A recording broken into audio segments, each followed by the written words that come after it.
Promatrajući sastavnice S&P 500 indeksa, u prvom kvartalu zbog povećanog rizika od recesije, kapitali bježe u najveće tehnološke dionice koje su imale pozitivnu izvedbu u posljednja 3 mjeseca, dok preostalih 490 dionica iz sastava indeksa je zabilježilo nešto lošiji rezultat od početka godine.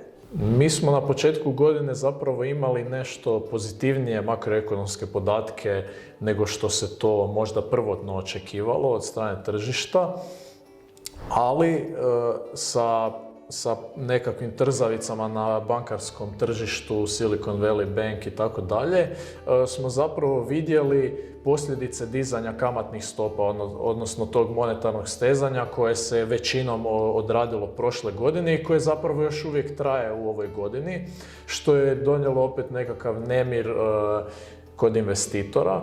I to se stvarno vidjelo i u očekivanjima daljnjeg kretanja, stezanja monetarne politike, gdje se zapravo ove godine već očekuju, odnosno na tržištu su uračunate u cijene nekakav pad kamatnih stopa u Americi, a to se posljedično onda preljeva i na tehnološke kompanije koje su, možemo reći, najosjetljiviji dio tržišta na kretanja kamatnih stopa, čisto zbog njihovih valuacija i tako dalje.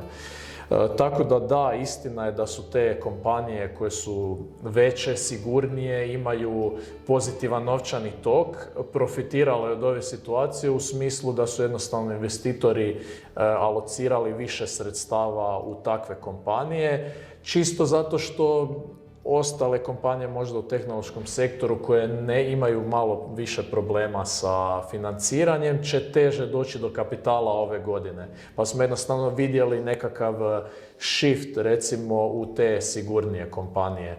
Pa tako i u Global Technology zapravo kad vidimo njegov performans ove godine, vidi se upravo to smo ispominjali i prije, odnosno stavio se naglasak više na te kvalitetnije, ajmo to tako reći. U biti pod kvalitetnije mislimo jednostavno sigurnije dionice koje su nekakve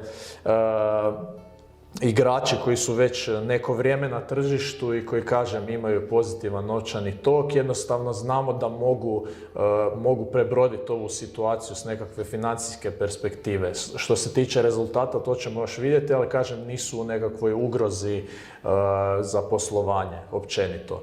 I upravo zato što Global Technology dosta investiran u takve kompanije, čisto i mi smo isto povećali alokaciju tim kompanijama baš zato što smo vidjeli efekte stezanja monetarne politike.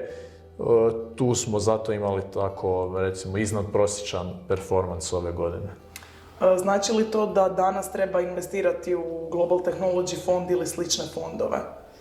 Pa danas ono što zapravo vidimo na dioničkim tržištima, poglavito nekakva sve više raste važnost diverzifikacije, odnosno diverzifikacije na globalnoj razini.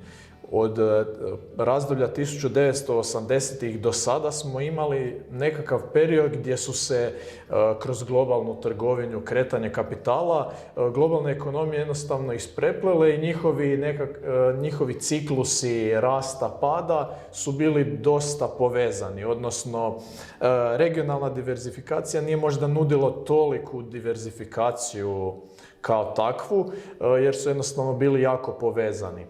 Sada, 2020. od kad smo imali COVID pandemiju, smo zapravo vidjeli određena odstupanja, bilo to u monetarnoj politici, na primjer, ili u fiskalnoj politici, gdje smo, na primjer, imali jači odgovor europske fiskalne politike na početku pandemije sa svim tim potporama za zapošljavanje, pa je posljedično bila i stopa nezaposlenosti manja nego što je to, na primjer, bilo u Americi prvotno.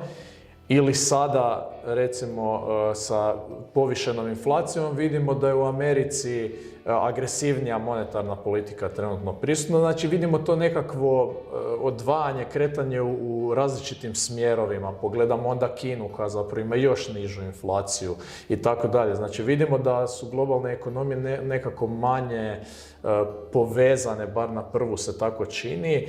Naravno tome doprinose i globalne tenzije, započete sa ratom u Ukrajini i sad se potpiruju sa odnosima između Kine i SAD-a.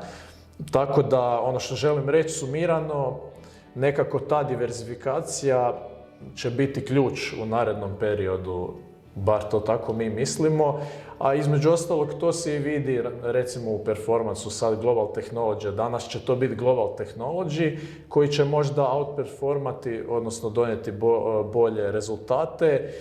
Sutra će to možda biti opet commodity fond koji ulaže u energente, u robe. A možda će to biti sljedeće godine regionalni fond koji je povoljniji, naš CE Equity, koji je povoljniji sa valuacijske strane, koji ima nekakve druge opet čimbenike koji bi mu mogli pomoći, kao što su nearshoring, odnosno ponovna potreba za jednostavno lociranjem proizvodnje i tim svim opskrbnim lancima bliže tržištu na kojem se prodaje. Znači vidimo već sad stvarno učinak toga polako. Na primjer, neka poduzeća sele svoju proizvodnju, dio proizvodnje iz Kine nazad u Europu, čisto zato što su u proteklih 2-3 godine vidjeli da stvarno može doći do velikih problema kada je udaljenost velika, kad dođe do tih nekih većih poremećaja. Dakle, možemo zaključiti da je danas geografska diverzifikacija važnija nego ikad prije praktično, a naravno diverzifikacija unutar svakog postojećeg portfelja, to smo također uvijek naglašavali da je zapravo vrlo važno kako bi klijent umanjio svoj rizik investicije. Tako je, da.